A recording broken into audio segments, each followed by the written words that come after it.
Hi hello welcome back to one more mini vlog. ఈ vlog వచ్చి వరలక్ష్మి వ్రతం రోజు వ్లాగ్. సో ప్రసాదంగా అయితే సుగ్గీలు అయితే చేశాను.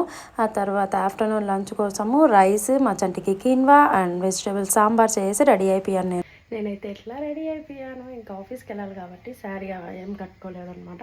సో టైం అయింది, 8 అయిపోయింది. 8:15కి నాకు బస్సు. చంటి కోసం వెయిటింగ్.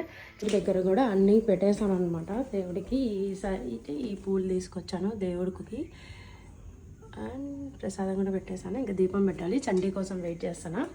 మాకేమంటే వ్రతం అన్నట్టు ఏమీ లేదనమాట. సో సింపుల్గా పూజ చేసుకుందాం అనేసి పూజ అయితే చేసుకుంటున్నాను అంతే. అను ఏందది? బూస్ట్. సో ఇలా సింపుల్గా పూజ అయితే చేసుకొని ఆఫీస్కి స్టార్ట్ అయిపోయాను అనమాట. ఇదే అనమాట vlog. Thanks for watching. Subscribe. సరేలే బాయ్.